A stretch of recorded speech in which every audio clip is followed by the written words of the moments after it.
My name is Jessica Massey, and thank you for allowing me to be here tonight. I'm a therapist here in town. I've been doing therapy here for over 30 years. Been in private practice, been in at Eastover Psychological and Psychiatric Group for multiple years. Worked in patient psych, so kind of been around the block here in town for a long time. I worked with adolescents, children, adults, geriatrics, the whole spectrum. So I will be speaking tonight mainly on attention deficit with adolescents. But if y'all have any questions about any other, that's fine, because with attention deficit, there is a strong genetic component to it. So there's a good chance that one of you parents may have it as well. So if I start hearing some like, oh yeah, this is how I'm feeling at work, or this could help me at work, then great. Some of this stuff might actually help you at work too, because a lot of the parents, as I'm doing therapy with the kids, are going like, this sounds a lot like him, as the mom is pointing over at the father going, because it usually is male dominant. And then we start identifying some of the things that are getting passed down. So anyway, some of the main problems we see with attention deficit kids, I'm kind of going to run down the day sort of as parents are struggling with having their kids at home who are attention deficit, is the structure of the mornings. Morning time is always difficult with attention deficit kids, with or without hyperactivity, because they just cannot organize their way out of a paper bag. So as I kind of transition to some other topics, you'll see how this all ties together. But attention deficit kids can't transition well. Their brains don't transition from one state to another. And mornings, incredibly difficult for them. And right now, their whole routine has changed. Everything's changed. So keeping some routine is very important for them to get their brain in the right state of mind. Our brains and our bodies love homeostasis. And so getting into the same routine at the same time every day and to structure it as much as we possibly can gets the brain in the right state of mind at the right time. The brain wants to be able to prepare for what is happening, so that if it's time to exercise, it starts to gear up a little bit. If it's time to go to sleep, it starts to, relax a little bit. If it's time to study, it kind of gets into a concentration kind of, well, we hope, gear. But our brains like to prepare, we get hungry at the same time every day, sort of. And so our brain like to prepare us for the routine, for the ritual. It'll get into the right gear if we keep the kids in some sort of routine. Attention deficit kids don't like routine. They fight it. They don't know how to organize their brain to do it. So we have to help them structure that. So prepare them for what's happening. Have the expectations kind of written out. Get dressed, eat breakfast, brush your teeth, go to school, just like any other day. What time it is. Set alarms if you need to. Not just the wake up alarm, but this is the time that you're expected to go to school. This is the time you're expected to do this. This is the time you're expected to do this, so that you don't have to be the one nagging them. But there's alarm, there's prompts. Prompts are very important for attention deficit kids. It helps them, one, become more reliable, but two, they oh yeah, and it stops whatever train of thought they're in, because sometimes you have to grab their attention and redirects them to what they're supposed to be doing. Also, kind of a trick, we'll talk more about this later, maybe in the question area. Sometimes you need to, it's helpful to give the kids their medication an hour before they wake up. I don't know if any of you have done that, but it gets it in their system. So you have to wake them up to be able to take the pill. Wake them up an hour early, let them go back to sleep. Then when you wake them up for real, medication's in their system and they're already kind of going, and they're more organized. They're able to kind of get moving in the right direction. It's very helpful. And if your doctors aren't doing that or haven't told you about that, or your therapists haven't told you that, talk to your doctor about doing that. And there's some other little tricks we'll talk about at the end about with medications to do. Kind of moving on with that, movement breaks. Lots of recess if we can. Make them move. Gross motor activities improves attention and mood. It should be incorporated, encouraged. They shouldn't lose physical activity as a punishment for any consequences or anything, because it's so important. The effects of physical activity only last for 24 hours. So if you get them exercising, even before you want them to start to sit down and start to focus and pay attention, that's helpful, because that will help them, release all the dopamine, norepinephrine, and some of the other good stuff to get their brains focused and paying attention, and to release some of that excess energy. They can start to sit down and focus. And that's ultimately what we want them to do. So sometimes before they have to sit down and do something is going to be challenging for their focus, get them to go out and do something strenuous for a little bit and come back. And that will help reset their attention and focus. And it really doesn't matter what, anything enjoyable. It can even be a chore if it's physical, if you can get them to do that. Weightlifting for the guys, even for the girls, very important. It's very helpful.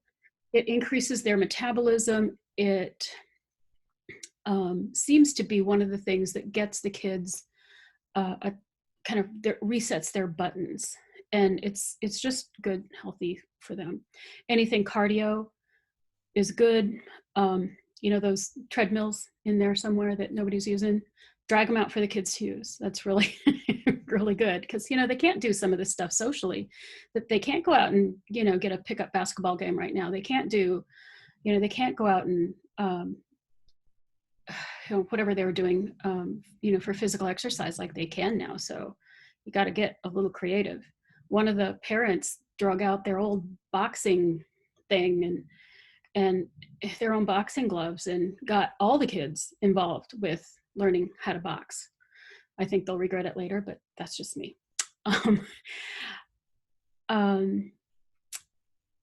Multisensory learning, and that means use as many senses as possible when they're studying, when they're trying to do their work.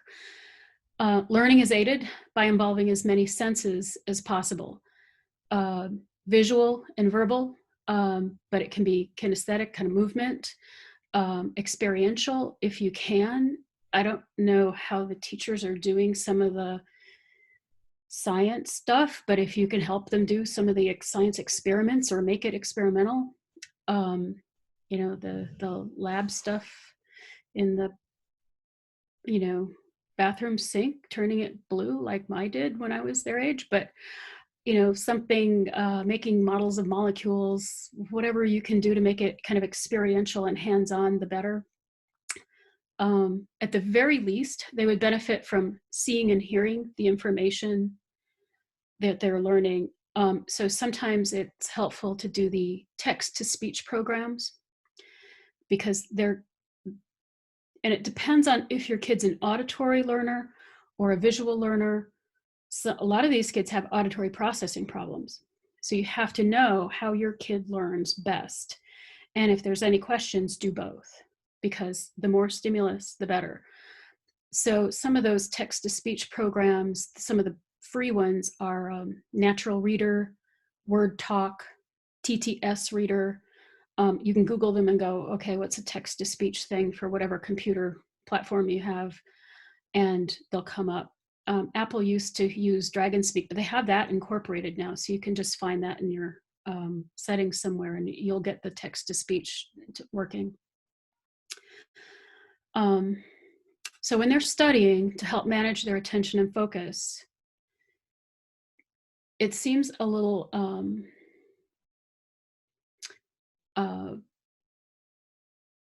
not intuitive, but they need to take frequent breaks.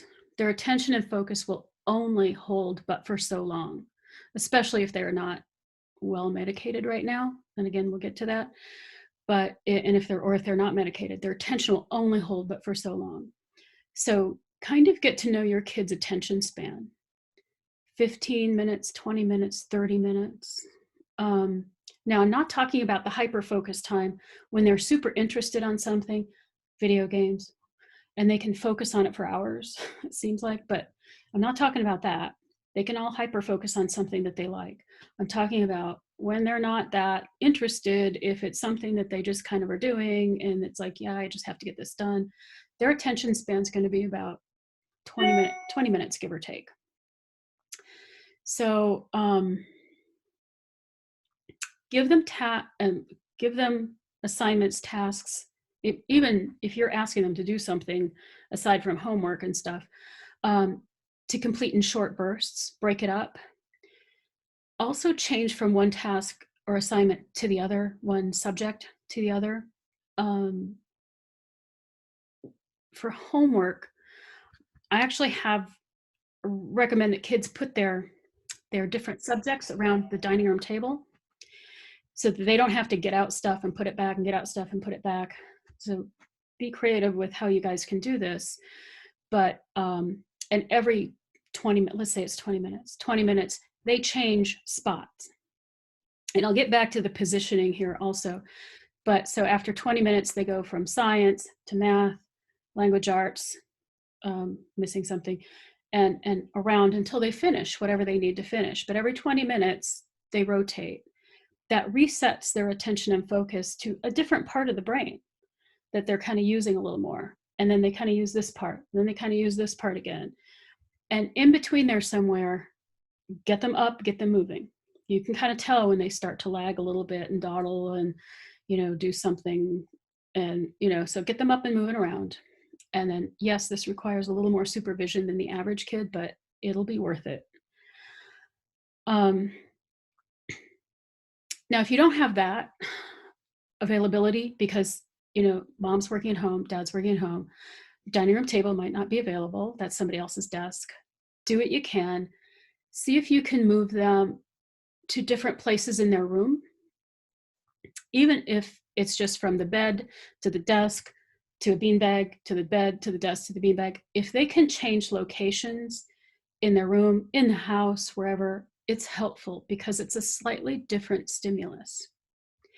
Anytime you can add another visual cue or change something up, it's going to help them reset their focus and attention. It's helpful to have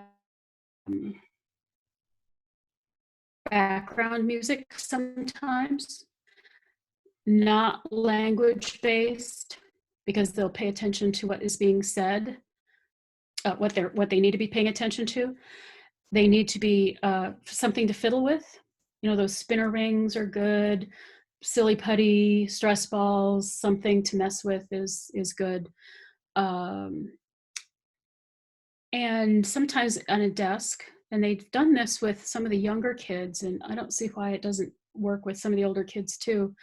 The exercise balls, those big blue things, they can sit on that at a desk, and they kind of wiggle as they're sitting, and it's good for their core. I think that's what people really, my age anyway, use it for, but they sit on it and they wiggle it, but it helps keep their attention. And so for attention deficit kids at some of the schools, they use it for just to add that layer of stimulus. If you don't have one of those,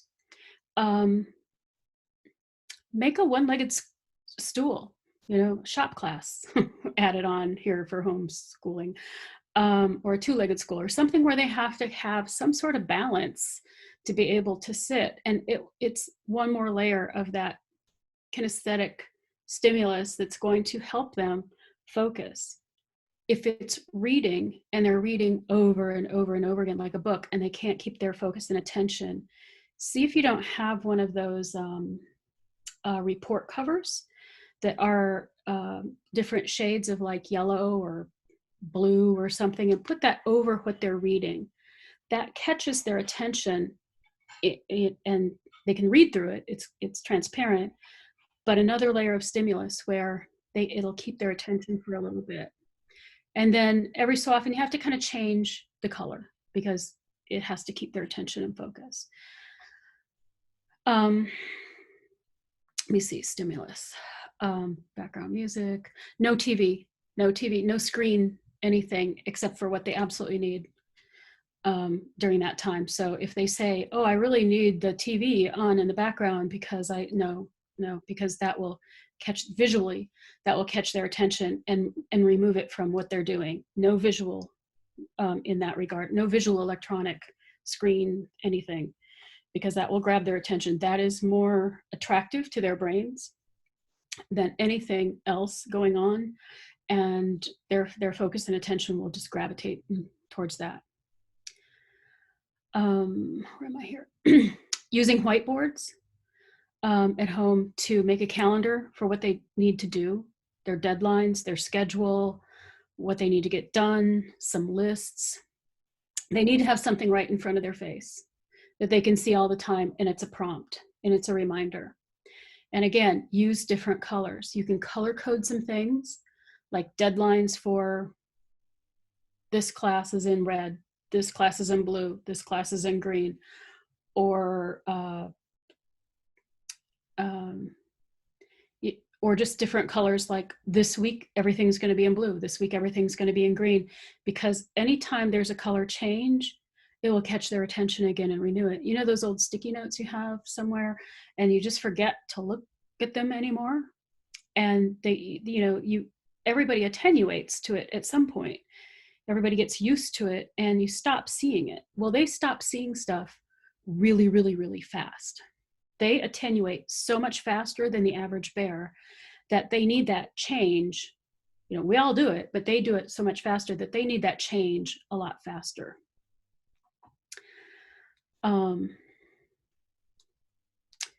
Let me see, where am I here?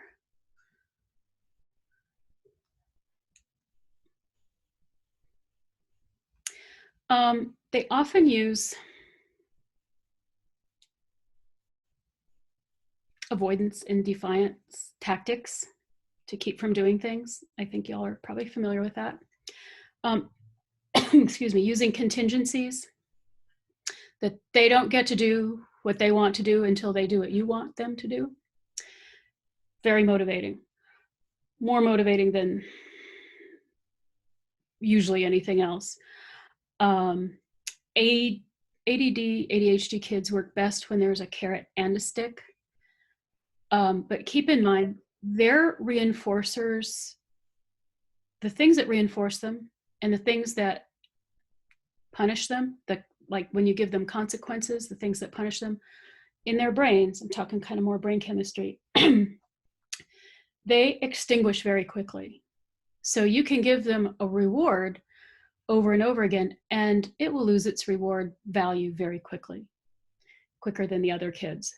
Same with the punishment. Like you can start taking things away and very quickly, even that loses value very quickly.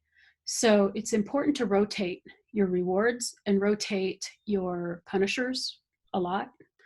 It doesn't have to be a lot of them, but if you have a few, rotate them, because they'll lose their value, and you'll find like the kids will be like, oh, I don't care about that, you can take that away, I don't care. Well, at that point they don't care. So you'll have to be switching stuff up, because eventually they'll care about that again. It's just right then that has decreased in their value. And that's not a, I mean, yes, it comes out as an attitude, but it's really their brain chemistry, that reward system and that punisher system, that just extinguishes very fast in their brains. And that's hard to manage. You have to remember that. It's not them having control over that. It's just the way their brains are working. Excuse me. Hang on just a sec.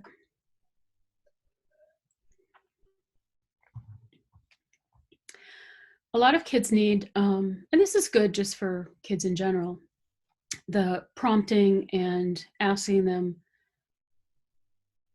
kind of veering off here, prompts and rephrasing. I'm not talking about punishment here. I'm actually talking about the directions and things. Some of the attention deficit kids have auditory and language problems, so they can benefit from getting directions read to them or rephrased to them, because sometimes when you see their frustration levels increase and their defiance or their avoidance increase, it's because they're not understanding something. They're missing something. These kids skip information, like information comes at people linearly. They skip. Their attention and focus micro skips in their brain, so they don't get all the information everybody else gets. So they can look at something, they can look at some directions, and they don't see the same directions that we do. They'll be like, I didn't get that. So it really helps them get the gist of what the directions for this particular project are. If somebody rereads it to them or rephrases it, and then it's like, oh, okay, because they might be missing some little bits of information here and there. And when they do that, it doesn't make sense to them, and they get increasingly angry, frustrated. And that's part of what goes on with them, not just academically, but socially.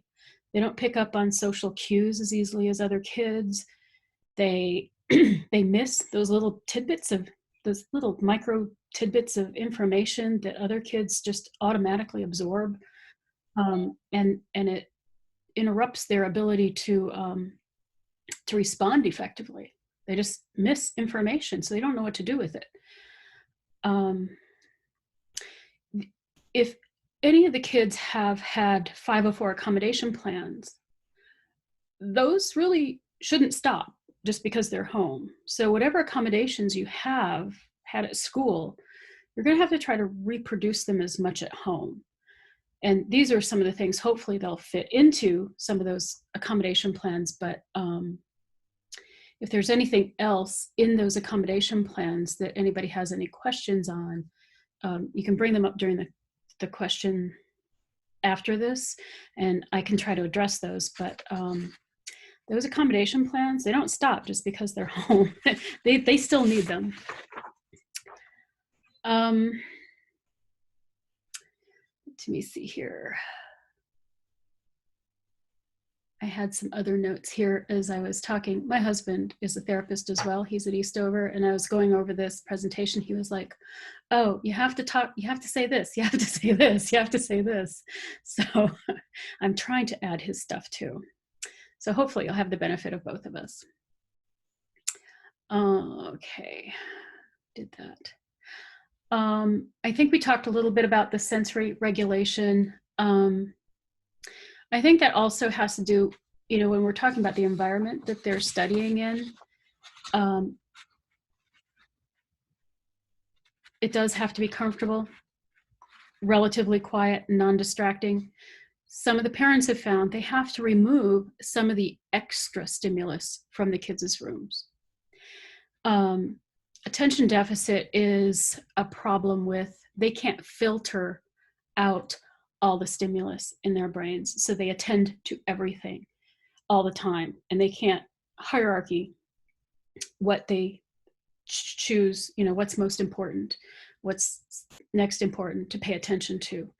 So if their room is too busy or too messy, of course it is, their attention deficit, so it is, then they're going to need help organizing their rooms. They will need help.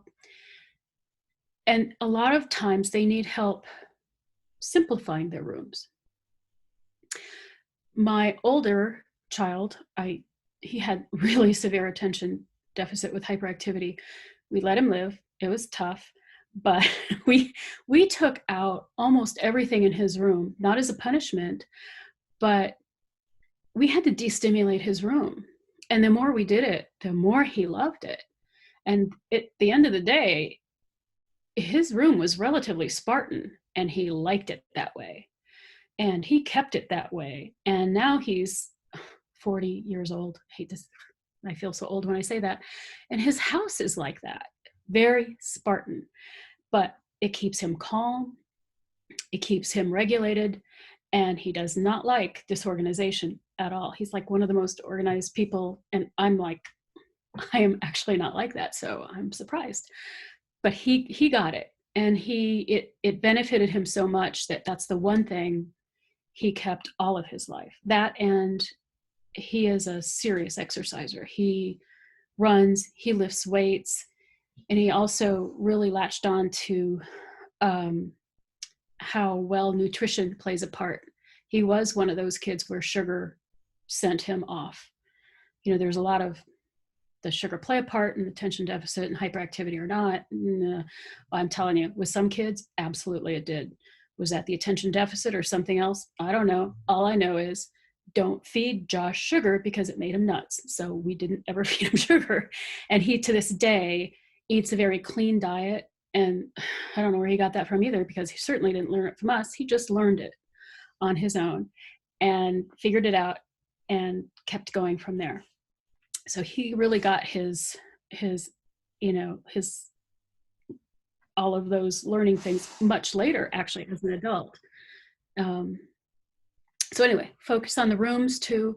Sometimes they need to be much more destimulating than they probably are right now. And that means maybe taking out, like, they might have too many clothes. You know how their clothes are all over the place? Well, that means probably they have too many clothes. They just need probably a week or two's worth of clothes in their closet or drawers. That's it. They rotate through that. Okay, if you have girls, that's a little different, but still, they don't need that much. You can put it somewhere else for them to access, but not in their room. That is just too overstimulating for them. Once you do that and you start to rotate those, maybe from maybe another closet or another, dresser drawer or dresser, you can maybe start to get them to see that less is actually a little more. It's easier for their brain. I want to get to transition time. Am I running out of time? Am I still good with time? Okay, good, thank you. Transition time, the time like was, oh my gosh, time. Attention deficit brains have the most difficulty with transitioning from one state to another. Wake, sleep, start, stop, movement, stillness, anything that is transition is very, very difficult for them. So it's helpful to give them some cues, give them a countdown. If you need them to go somewhere, like get ready and go somewhere, you have to give them a 15-minute warning, a 10-minute warning, 5-minute warning, with the expectations of the behavior of what you need them to do. Like when they were little, it's like, okay, 15 minutes, we're going to be getting in the car to leave, put on your shoes, find your shoes, that kind of thing, where it's like 10 minutes, okay, now they have their shoes on, where's your book bag? Find your book bag. That kind of thing, where that's the next task they have to do. Don't give them more than 3 things to do at any one given time. They won't ever remember it. You give them more than that, maybe sometimes even 2, everything gets wiped off their memory board. Just everything does.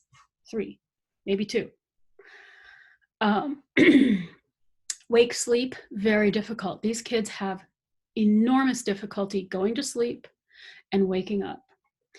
They are not trying to be difficult. It's just their brains. Medications also make it difficult for them to go to sleep if they're on stimulants. And then when they have a hard time going to sleep, they're going to have a hard time waking up. But regardless, on medication or not, their brains have a hard time transitioning. So getting that routine that we talked about earlier down, so they have a really set routine at night, helps their brain start to get those cues about it's time to go to sleep now, is going to be very helpful. And for them, this is going to be hard. 1 to 2 hours before bedtime, sleep time, you have to remove their screens. No screen time. They're going to hate it. When I say 2 hours out, that's because their brains are that's for the sensitive brain kids, sensitive to light. Because these screen times, and this is actually, folks, for all of us, and 1 hour before you want to go to sleep, No more screen time, because it beams the light directly into your brain, and it makes your brain think, oh, it's daytime, we're awake, we should be awake. So we're going to be awake. You're not going to sleep as well. So get away from the screens 1 hour before you want to go to sleep. If the kids still have difficulty sleeping, you're going to have to add a little bit more time to that, back it up a little bit more to be able to see where that sweet spot is. Some kids, it's up to 2 hours and they hate it. Oh, well. They don't have to like us, right? And it'll also make your mornings so much easier. Let me get to see this screen time. Oh, some people, and I have one myself, I don't have it here, use those blue light things for your glasses or for the screens. I haven't noticed that affecting my sleep, but it sure does affect my eye strain at the end of the day. So I think the jury's out with that. I don't think it helps immensely, especially with attention deficit kids, because there's a lot more going on in their brain than just the blue light thing. But if the kids are staring at screens all day, that's another added something that might help take a little bit of the edge off. I want to bring up medications a little bit. Their medications might have to be adjusted. This is a huge change for everybody. And these kids do not, if they're attention deficit, online learning is just not their thing. It's everything that they can't do all day, every day. Hang on just a second. Ben, stop, leave it. Sorry, my golden retriever is here and he's chewing up something. It's everything that they dread doing.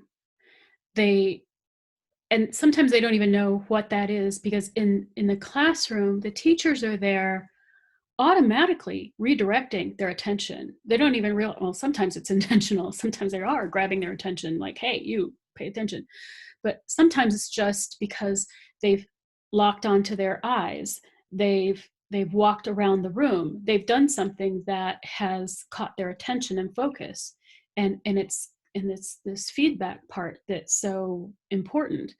So they really, out of the classroom setting, and there's no structure, and it's just all them doing all this stuff, and it's the reading, the visual, and it's not experiential, and their friends aren't there, and it's really, this is the hardest thing for them to do. So their medication might need to be adjusted. They might need some help with this. Some of their anxiety might be going through the roof right now, because attention deficit rarely is just attention deficit. There's almost always a comorbid something going on along with it. Depression, anxiety, almost always oppositional defiant disorder on some level.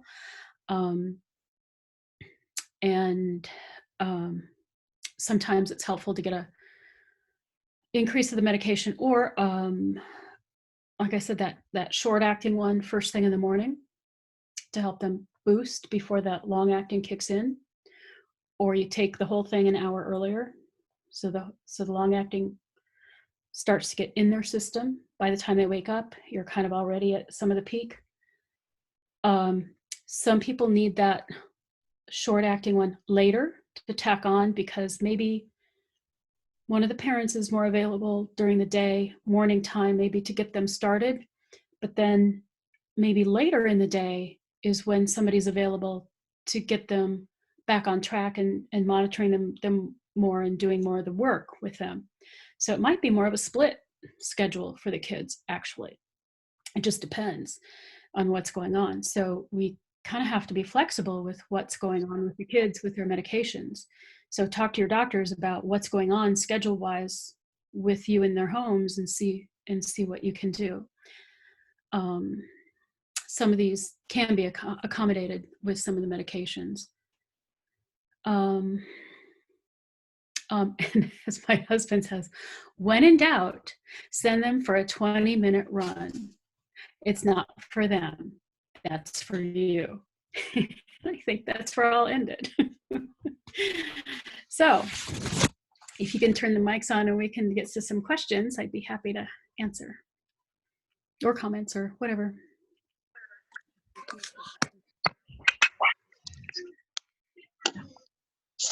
Are they fighting? What are they doing? I thought they were going to Joe's house. No.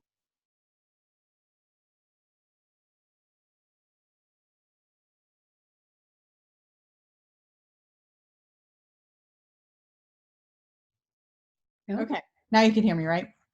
Yes. Yeah. Forever and a day, we have been told to get these kids out of the bed, that was not a good place for them to study. It was associating with comfort and relaxation and calm. And the second thing is music. I always play music in my classroom, but not with words, not music with words. Right. No language. Right. Okay. But what about with them working at home right now? Is it a good idea that they're in their room, that they're in their bed, that they're not out someplace else? Because that's their playroom. It's associated with not work. Right. If they can be outside of their bedroom, great. But a lot of them have to work inside of their bedroom because mom's at home working, dad's at home working, and there's no other place for them to have that level of quiet and privacy, because I'm working with families now where both the parents are on conference calls, or they're, some of the floor plans are so open, there's no other private place. So it's just really awkward. So we got to work with what we got to work with. And if it's in their room, so be it. And that's why one of my things was, we can take stuff out of the room. It may have to be packed away for a little bit, and we can always get back to normal later. But right now, let's de-stimulate the room and make it calmer and just more soothing for them. And yeah, it might be a little different for a while, but different for them is better. And if they have to, sit on the bed for a little bit and study, yeah, they're going to have to sit on the bed for a little bit and study. I don't want it to be a permanent thing, but sometimes we just have to be flexible with that.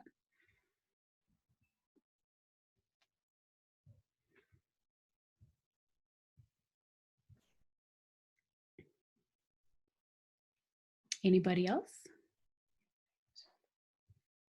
Jessica, I really appreciate everything that you've gone over. That's really helpful. I had a question about the de-stimulating the room. That really kind of hits, with us. Our son's room, even after he cleans it, about an hour after, it looks like someone's ransacked it. Literally, it's crazy.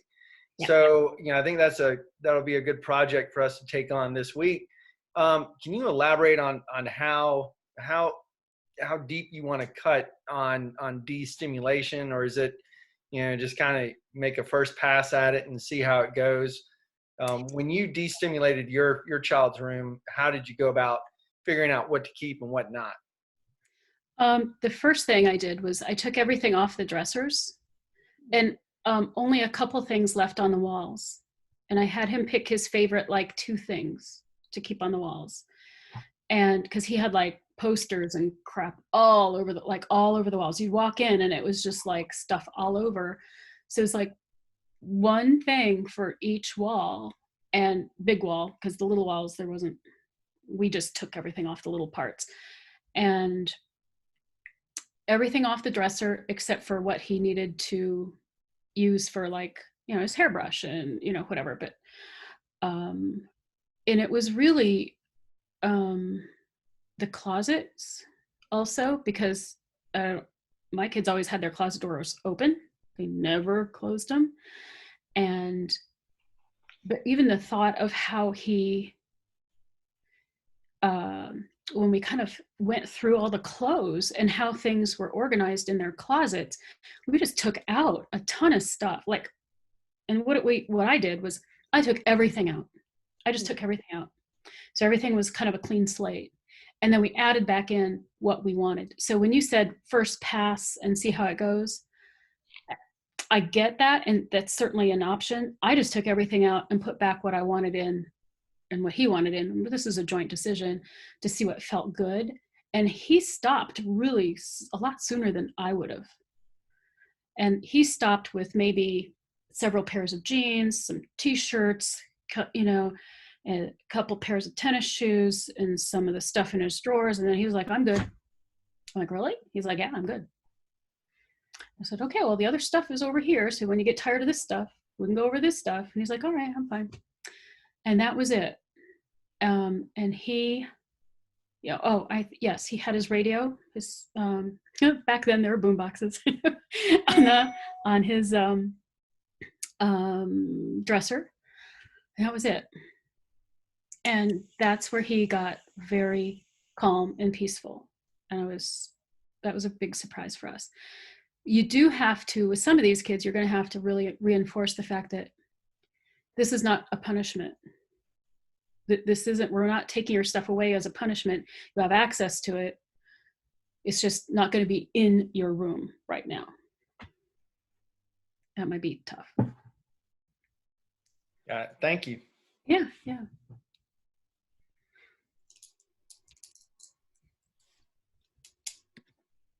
Anybody else have a question, comment? I was going to ask for our students who have gotten behind, if you have any particular recommendations, you know, if they have 5 or 6 classes and they didn't get on for the first 10 days or 2 weeks, and now they're trying to catch up. I would work with the parents and the student, but everybody has to have a plan on certainly what needs to happen, but break it down into smaller segments for them to see and to accomplish and to feed back to you, so they don't get this big chunk of, I have all of this to do. It's, okay, you know, how do you eat an elephant, one bite at a time kind of thing. It's like, okay, no, we're going to do this first. When you do this, then we'll move on to the next thing. Then we're going to do this. Then we're going to do this. Attention deficit kids will get everybody, a lot of them will have a lot of, anxiety. And if they get overwhelmed and overstimulated, their brains just shut down. So a little bit at a time. And lots of feedback. They will, a lot of them respond really well to feedback. They want that attention. And right now they'll really want that attention. So lots of feedback. If the teachers at all possibly can, that would be super. I have a question. Yeah. The computer is just kind of the ultimate source of distraction. Mm-hmm. And everything is on the computer. And my daughter does homework in her room, and I can't tell whether she hasn't been doing work. It's obvious that she hasn't been doing work by what she hasn't turned in. But it's just, how do you manage the fact that there's a world of distraction right there in front of her? Get to know your parental controls really well. Get to know the parental controls on whatever browser they're using and every other browser, and there's no way you can control all of that. Okay. So what you do is you pop in every so often and go, show me your progress, what you're doing now. And if they're not focused and paying attention, go, okay, you're not focused and paying attention. What do we need to get you back on track? And get them moving, get her to a different place. If she has to study, like maybe if possible, doing it in the same room with a parent who's also working from home, who doesn't have to have the, they're not interacting like this on a computer, they're just doing work. if there's somebody who can, or people who can take turns doing supervision, that would be great. But as long as they know they're being kind of monitored and watched and checked in on, that might decrease it. But there's going to be times where you just can't help it. But if they know they're being monitored and checked, and show me your progress, what you're working on now, Okay, let's go take a walk. Let's go do this. And let's go, why don't you go bake us some cookies? Why don't you go do something here? And get them to shift gears a little bit. Because if they're zoning out on the computer, then they've lost track of their attention and focus. Okay. And talk to them about why they're losing their attention and focus, because they are. Yeah. And certainly there's tons of stuff's more interesting than this on the internet. I mean, really. So acknowledge that and go, yep, everything else is more interesting. However, those things are not going to get you your diploma. Yeah. So what do we got to do? And if you do XYZ, let's, give them some sort of contingency reward. And that's going to be the challenging part. They're at home. Y'all are stuck at home. What could possibly be rewarding at home? So then they can maybe earn some screen time or something later. See if you can manage to wrangle that. But yeah, it's a lot of monitoring, a lot of accountability on the parents' part. Okay. Too much right now, but it'll change.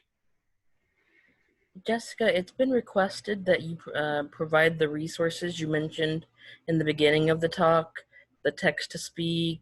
Oh, yeah. And other resources. It is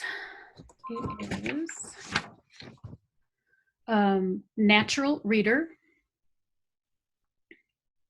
Word Talk, and TTS Reader. And those are the free ones. There's more, there's a lot more. But those, when I was kind of Googling through all these things, they're free, and they were 3 of the higher rated ones. So given your platform, whatever you're using, check them out. Some of them said they were more natural sounding. I have a Mac, so mine does kind of automatically, but whatever you have, use, and check some of them out. And those aren't by far, I mean, there's a lot of them out there, but I don't know if a lot of them are good. So those were the ones that were rated higher than others. Now I have a question. Yeah. I have ADHD. I've never had an issue with getting things done. I mean, maybe because when I was growing up, I didn't have a choice. I had to get things done. Yeah. But my issue is I'm organizationally challenged. I live in piles. I buy all the things to get organized, and then I just have more stuff. So what are some tips for someone in my position? I think one of the things that helps is pick an area, pick a spot, and kind of like that decluttering aspect I was talking about with the kids' rooms,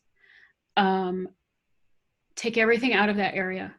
And let's say it's just even a desk drawer. Just, you can pick something that small, take everything out of it, and then put in only what you want, only what you think would be useful in that drawer.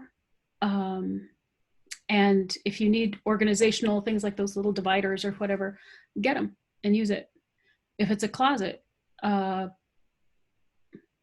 cabinet, whatever, take everything out, get whatever files, things you need, or storage boxes you need, because sometimes it's just hard because you have a lot of stuff and you don't have enough things to organize it in. Then take everything out, put in whatever you think you need and you want, and in the way that you want it. And then the rest you look at and go, how come I have all this other crap? And what am I going to do with it? Then you have to figure out what you want to do with it. But by that time you've sorted through all your stuff going, and I'm talking like your piles of papers. Why do you keep all this stuff? I was a paper hoarder. I'm not now. I think my husband he drew the line at one point and go, no, we're not going to do this anymore. And, so we don't do papers anymore. We just, every time we come in, we mail like that, sort through the mail. What do you need? What do you want to keep? Like, oh, that pretty shiny new magazine. Okay. And what do you just throw away? Throw it away right then and there. But if you do have a stack, that's what you do. You just kind of go through it and, organize what you need to organize, throw away the rest, or with clothes, donate the rest, or, throw it away if it's trashed. So there's all kinds of ways to look at that. But I think tackling one area at a time, small area at a time, is what helps. You can't do a whole big room all at once. You can't do a whole big,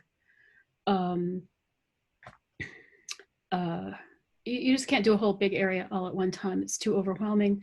And when you get overwhelmed, you'll stop and you won't do it, or you'll avoid it because it's too overwhelming and causes too much anxiety. So then you'll never do it. That makes sense? Okay. I can't hear you. I have a quick question. Yeah. I might have missed. I had myself muted, sorry. There's a question in the chat that says, where is the Dragon Speak on the Mac?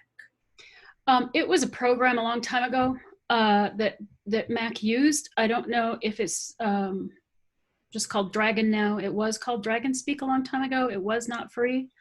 And it was a good one. I might be dating myself then, but on a lot of the Macs now, it's just incorporated in if you go into the system preferences and dig around in there, without going into my computer, if you go up in the Finder and do the text to speech, it'll probably pull it up. But it's in a lot of the Mac, into the Macs already, into the Mac systems.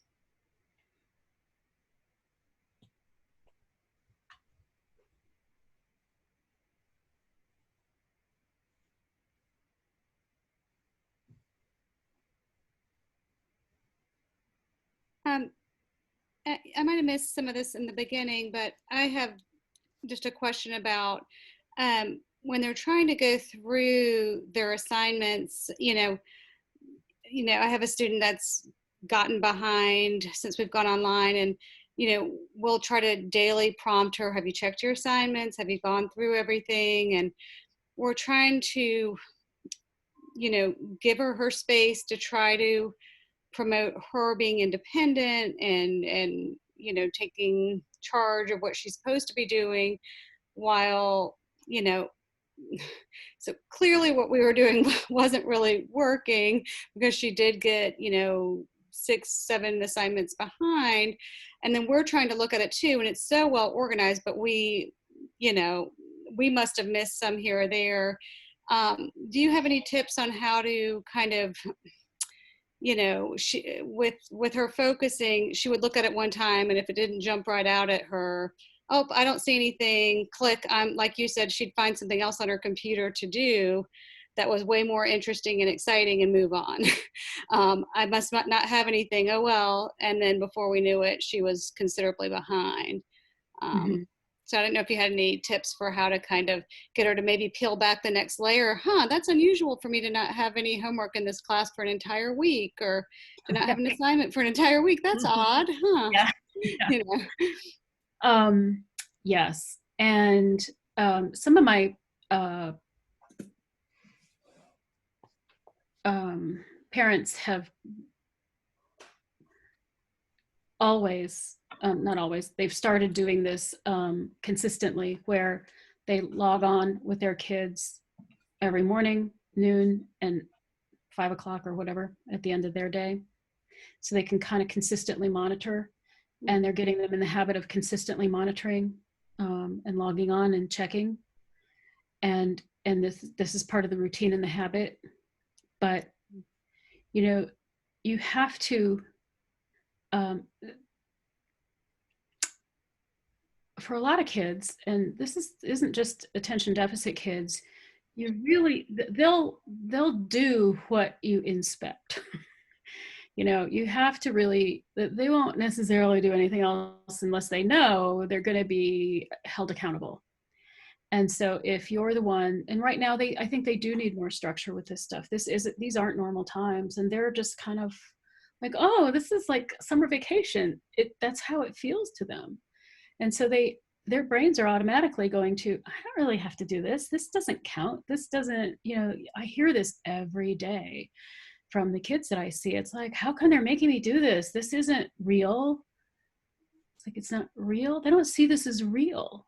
This is very surreal to them. They don't see the necessity of this. They don't understand the gravity of this. They just simply don't get it. And their brains aren't made to get this, so they're not going to get this. So we have to be the ones who go, okay, let's look. Time to look. Here we're going to look, and we're going to look again, and we're going to look again, because this is what you do to keep up with stuff. And especially with some of the older ones who are going to go off to college soon, you have to teach them that structured keeping on stuff, because when you go to college, they don't care if you're not keeping up. They don't. These teachers care. When you're in college, too bad, you're just not going to keep up. And that's kind of how you have to frame it. It's like, you're going to have to be more accountable now, to learn how to be more accountable now, because when you go to college, they're not going to hold your hand. If you get behind, so what? And when you kind of show them that this is how it's going to be in the real world, so learn it now, they might start to pull it together a little bit more. Like these are grown-up expectations. And if when you start to go, you know, gonna have to expect you to be a little more grown up. This is maturity. We're asking you to be more mature. And sometimes it's scary, sometimes it's a lot of responsibility, sometimes it's overwhelming. Yep, I get it. We're right here. We're just right here. And if you get stuck, holler, you know, we're just right here. And if we can't figure it out, we'll find somebody who can. And because they do need a lot of reassurance right now. And some of this is avoidance probably on her part. They just get too anxious and they're like, no, I don't want to see it. I don't want to see it. This will go away. This will go away. I have 2 adolescents right now. And if they just don't look at it, it doesn't exist and it'll go away. But Thank you. I hope that's helpful.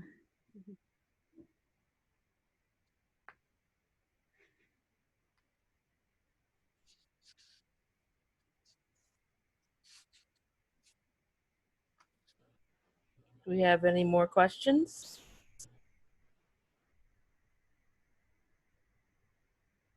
I have a real quick one.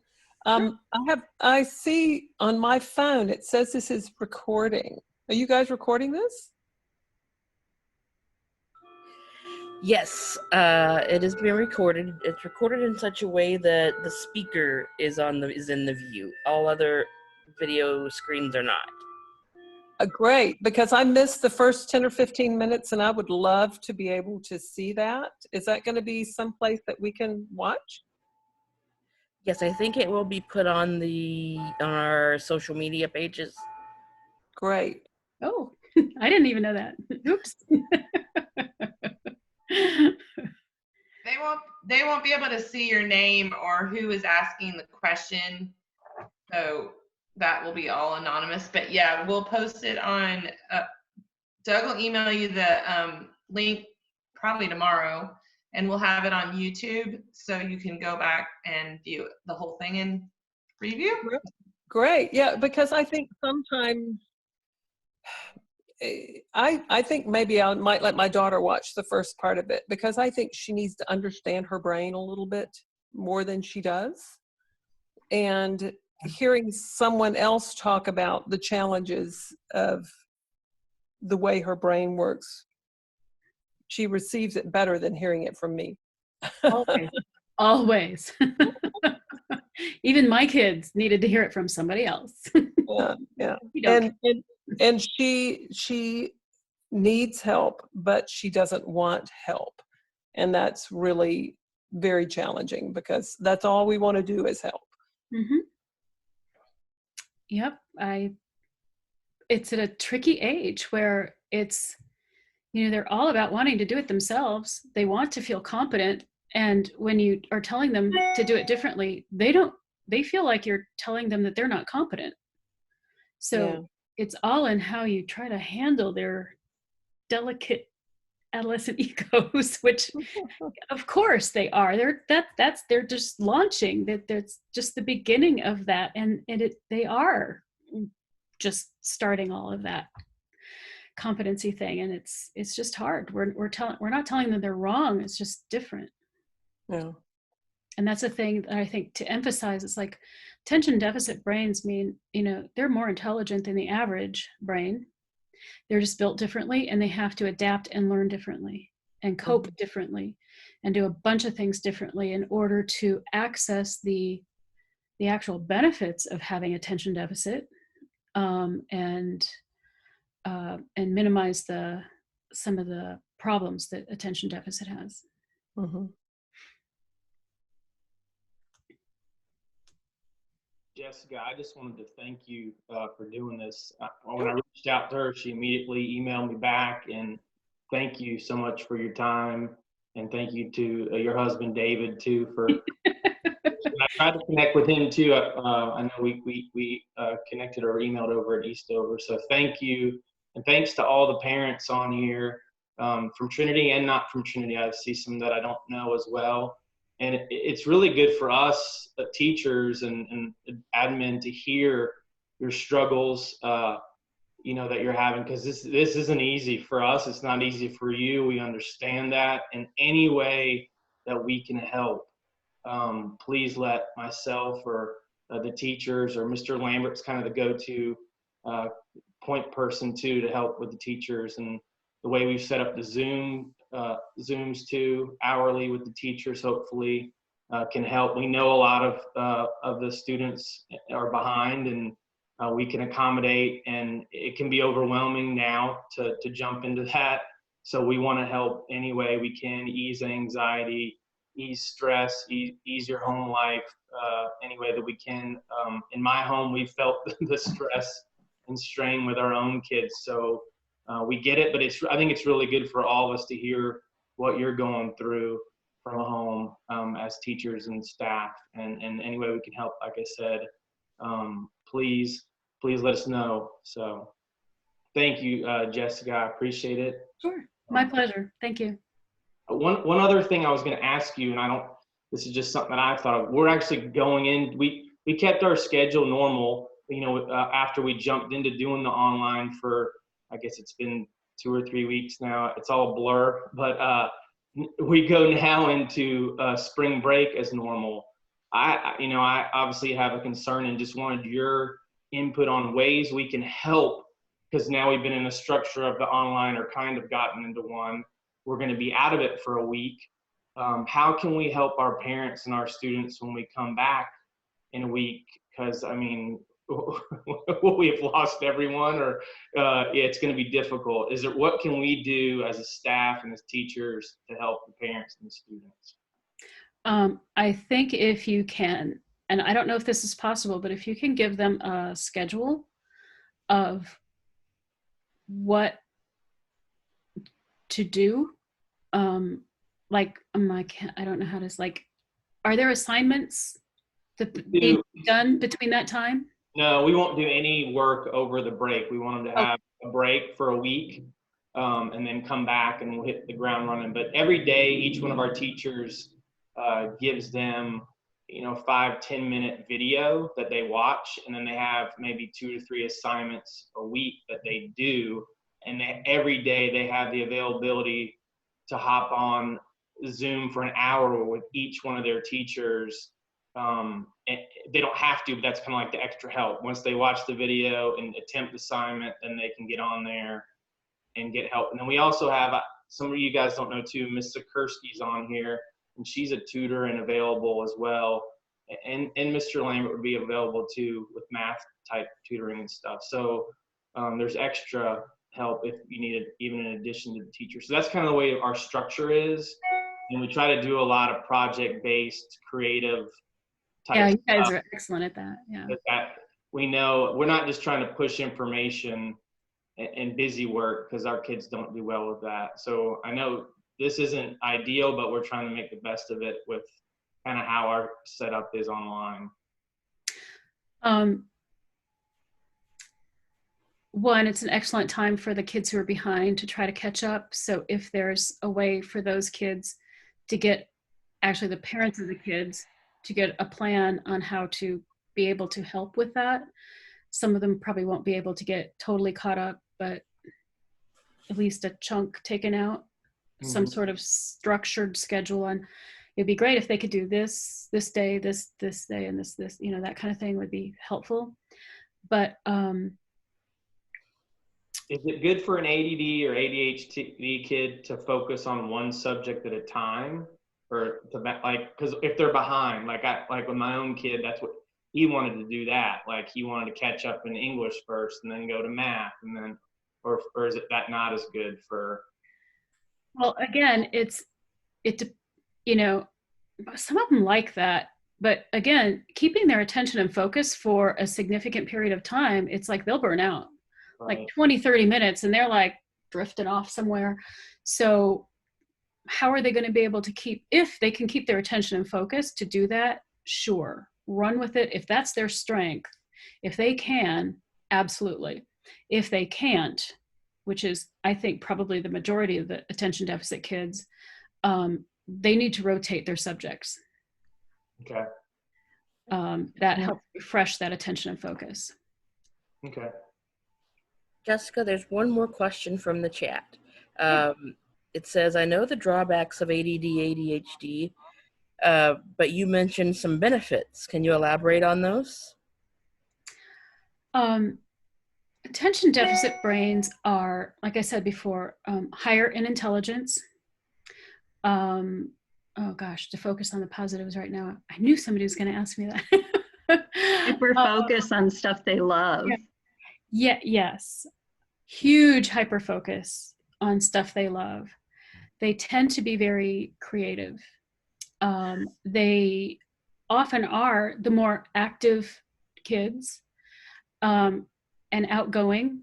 They have the biggest hearts. Because attention deficit kids, when they go to school, they realize very early on they have to try harder to learn the stuff that other kids, it's easier for them that for other kids. So they have this sense of not being good enough right off the bat. And note that they can't verbalize it even early on. So what that does for these kids, if they can grab a hold of some of their strengths, it develops this sense of empathy that is deeper at an earlier age than anybody else I've seen.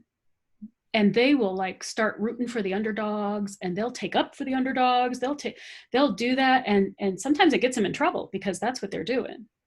They see that in other kids and they'll fight for them. So it kind of calm that part down a little bit sometimes. But that's what you'll see. And carry that forward as adults. And you have some amazing people. You might want to Google the lists of attention deficit people, like famous people, and you'll be like, oh yeah, oh, I see some of those common traits now. And that's what you'll see. The creativity and the compassion and the empathy for these people are amazing. And then once you get into the hyper focus, you're getting people who are experts in their fields because that's the one thing they do, and they do it so well. So that's the stuff you're going to see. Thomas Edison, right? I think Walt Disney. Yeah. Yep. Exactly. And they're very experiential. So like Walt Disney, that's perfect because he was just, and the way, I don't know if y'all are familiar, Walt Disney's employee training program is like one of the best in the world. because of how they teach. And it's just an amazingly high quality training program for their customer service, the way they treat people, supposedly the way they treat people. I've heard some other stories, but we won't go there. And but the way they're trained to treat the customers is phenomenal. So it's an important part of who they become as people.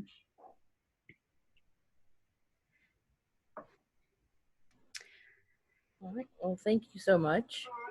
Yeah, happy to do it. Thank you so much for having This me. is awesome. Good. Thank you, all of you. Thank you for being here. Appreciate it. Bye. All right.